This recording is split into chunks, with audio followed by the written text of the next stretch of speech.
آپ اللہ تعالیٰ سے دعا بھی مانگیں اور کوشش بھی کریں، اللہ تعالیٰ آپ کو حج اور عمرے کے لیے ضرور لے جائے گا۔ یہ سعادت والا سفر، حج کا سفر، عمرے کا سفر آپ کے نصیب میں ہوگا۔ آپ صرف کوشش کریں۔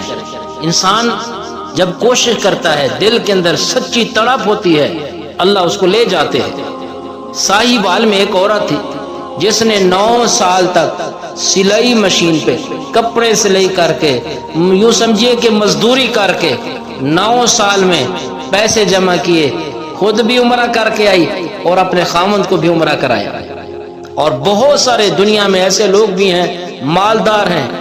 ایسے کراچی میں ایک ایسا تاجر تھا، اتنی مال کہ اگر وہ روزانہ عمرے پہ جائے واپس آئے تو اتنا اللہ پاک نے اس کو مال دیا، لیکن اس کی قسمت، لوگوں نے کہا، دوستوں نے کہا بھی حج پہ جاتے ہیں تو تیار مشکل سے ہوا۔ جیسے جیسے وقت قریب آتا گیا، 2 دن باقی تھے جانے کے، جواب دے دیا، کہتے نہیں، میرے دوست کہتے ہیں اتنے دن لگ جائیں گے، مال میں نقصان ہوگا، یہ ہوگا۔ یہاں تک بات پہنچی کہ وہ نہ گیا، باقی احباب چلے گئے حج کی سعادت کر کے، وہاں کی زیارتیں کر کے۔ جیسے ہی واپس آئے، ان کو آئے ہوئے 2 ہی دن گزرے تھے، تیسرے دن اسی تاجر کا انتقال ہو جاتا ہے۔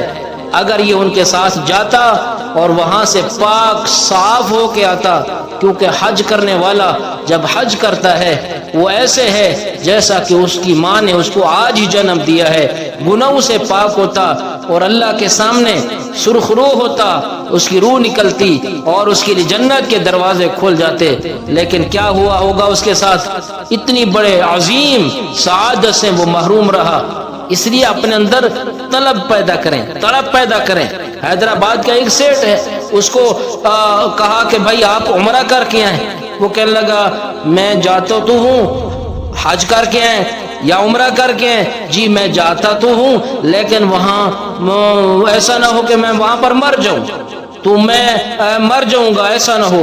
کہنے لگے نہیں، آپ اگر مر بھی جائیں تو وہاں آپ کو جنت البقیع میں، جنت المعلی میں آپ کو دفن کیا جائے گا، مکہ مدینہ کا قبرستان آپ کے نصیب میں ہو تو بڑی سعادت۔ کہا نہیں، میں وہاں نہیں مرنا چاہتا، میرا دل نہیں کرتا۔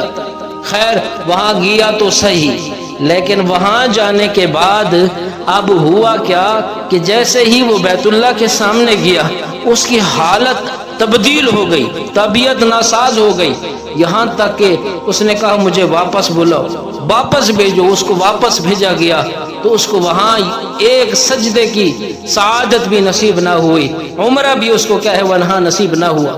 تو جس کے اندر طلب ہوتی ہے، تڑپ ہوتی ہے، وہ کوشش بھی کرتے ہیں۔ غریب ہوں، ایک مفتی صاحب فرما رہے تھے میرا ایک شاگرد ہے، مجھے پتا چلا کہ وہ عمرہ کر کے آیا ہے، اہلیہ بھی۔ وہ کہنے لگے آپ غریب اور آپ کیسے کر کے آئے؟ تو وہ نوجوان کیا کہنے لگا مفتی صاحب سے؟ وہ کہنے لگا حضرت میں نے اذان کے بعد میں یہ وظیفہ پڑھتا ہوں، لبیک اللہم لبیک لا شریک لک لبیک ان الحمد والنعمت لک والملک لا شریک لک۔ میں یہ پڑھتا ہوں اور اس کی برکت سے اللہ پاک نے میرے لیے غیبانہ اجنبی آدمی آیا اور اس نے میرے لیے اور میری اہلیہ کے لیے انہوں نے سارے اخراجات کیا ہے وہ برداشت کیے ہیں، اور میں عمرہ کر کے آیا ہوں، اہلیہ عمرہ کر کے آئی ہے۔ اس لیے مال نہیں ہے لیکن اللہ لے گیا ہے۔ بہت سارے مالدار ہیں لیکن وہاں نہیں جا سکے، وجہ کیا ہے؟ ان کے دلوں کے اندر تڑپ ہی نہیں ہے۔ آپ اپنے دل کے اندر تڑپ پیدا کریں، آپ اپنی کوشش کو جاری رکھیں۔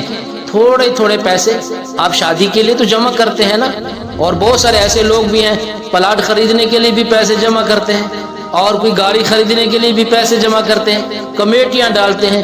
تو تھوڑی تھوڑی آپ جمع پونجی جمع کریں اللہ کے گھر کو دیکھنے کے لیے۔ دیکھ تو آئے نا کیسا ہے اللہ کا گھر، مدینے والے کا گھر دیکھ تو آئے نا کیسا ہے مدینہ، کیسا ہے گنبد خضرا۔ اللہ اکبر کبیرہ۔ مولانا ظفر احمد عثمانی صاحب رحمۃ اللہ علیہ ہندوستان سے مدینہ گئے، اور وہاں پر جب انہوں نے دسترخوان سے کچرا، روٹیوں کا ہڈیاں پھینکی، ایک غریب سا بچہ ہے، کم سن عمر ہے، آ کر ہڈیوں کو چوستا ہے، روٹیوں کو اٹھا کر کھاتا ہے، ٹکڑے کھا رہا ہے۔ حضرت نے فرمایا بیٹا میرے ساتھ چلو گے ہندوستان؟ کہا ماں سے پوچھ کر آتا ہوں۔ والدہ کے پاس گیا، کہا ایک علامہ صاحب مولانا صاحب ہیں، اللہ والے آئے ہوئے ہیں اور وہ مجھے بار بار یہ کہتے ہیں اگر اماں جی آپ اجازت دیں تو ان کے ساتھ میں چلا جاؤں۔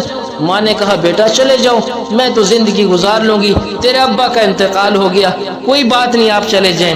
واپس آئے، جی اجازت مل گئی، اچھا میں وہاں کپڑوں کی ضرورت ہوگی، مولانا صاحب نے فرمایا میں آپ کو لا دوں گا۔ میں بیمار ہوا، جی میں آپ کا علاج کروں گا۔ اگر جی مجھے خرچے کی ضرورت پڑی، آپ نے فرمایا میں آپ کو دوں گا۔